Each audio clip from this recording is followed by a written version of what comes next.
They see my disability, I see my ability.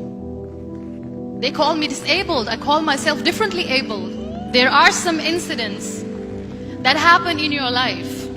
Those incidents break you, deform you, but they mold you into the best version of you.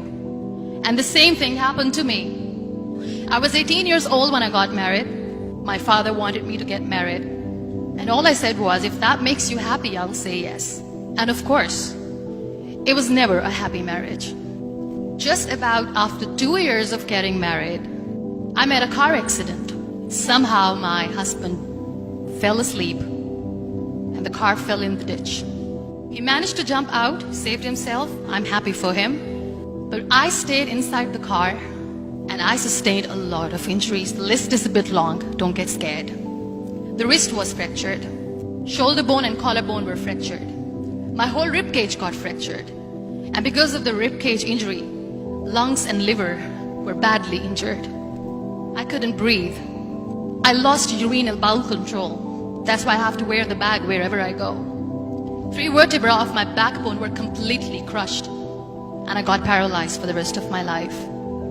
I finally ended up in a hospital where I stayed for 2.5 months. I underwent multiple surgeries. One day, doctor came to me and he said, well, I heard that you wanted to be an artist, but you ended up being a housewife. I have a bad news for you. You won't be able to paint again because your wrist and your arm are so deformed, you won't be able to hold a pen again. Next day, doctor came to me and said, your spine injury is so bad, you won't be able to walk again. Because of your spine injury and the fixation that you have in your back, you won't be able to give birth to a child again. That day, I was devastated. I asked my mother, why me? And that is where I started to question my existence. Why am I even alive? And that is where I realized that the words have the power to heal the soul. My mother said to me, this too shall pass. God has a greater plan for you. I don't know what it is, but He surely has. And in all that distress and grief, somehow or the other, those words were so magical that they kept me going. One day I asked my brothers, I know I have a deformed hand, but I'm tired of looking at these white walls in the hospital and wearing these white scrubs. I'm getting tired of this. I want to add more colors to my life. I want to do something. Bring me some colors. Bring me some small canvas. I want to paint. So the very first painting I made was on my deathbed, where I painted for the very first time. It was not just an art piece or just my passion. It was my therapy. And then I was discharged and I went back home.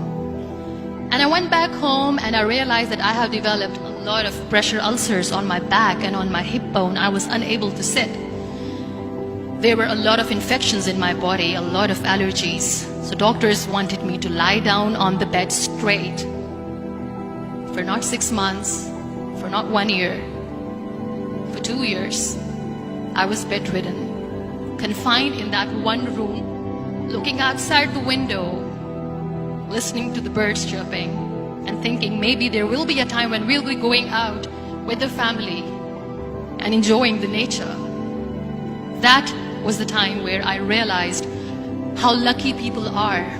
That is the time where I realized that the day I'm going to sit, I'm going to share this pain with everyone to make them realize how blessed they are, and they don't even consider them lucky. That day I decided that I'm going to fight my fears. We all have fears. Fear of unknown, fear of losing people, fear of losing health, money. We want to excel in career, we want to become famous, we want to get money. We are scared all the time.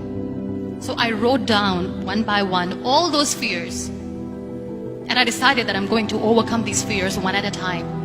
You know what was my biggest fear? Divorce. I was trying to cling on to this person who didn't want me anymore, but I said no. I have to make it work. But the day I decided that this is nothing but my fear, I liberated myself by setting him free. And I made myself emotionally so strong that the day I got the news that he's getting married, I sent him a text that I'm so happy for you and I wish you all the best. And he knows that I pray for him today.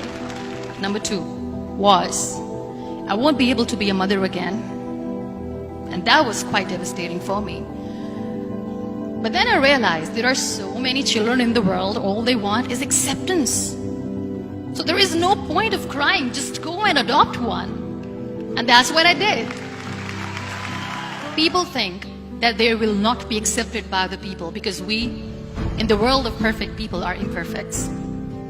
So I decided that instead of starting an NGO for disability awareness, which I know will not help anyone, I started to appear more in public. I started to paint. I decided that I'm going to join the national TV of Pakistan as an anchor person. And I've been doing a lot of shows for the last 3 years. I became the National Goodwill Ambassador for UN Women Pakistan. And now I speak for the rights of women, children. We talk about inclusion, diversity, gender equality, which is a must. Every time I go in public, I always smile. It's always a big toothy smile on my face. And people ask me, don't you get tired of smiling all the time? What's the secret? I always say one thing, that I have stopped worrying about the things that I have lost, the people that I have lost. Things and people who were meant to be with me are with me. And sometimes, somebody's absence makes you a better person. Cherish their absence. It's always a blessing in disguise. Live your life fully. Accept yourself the way you are. Be kind to yourself. Be kind to yourself. I'll repeat, be kind to yourself, and only then you can be kind to others.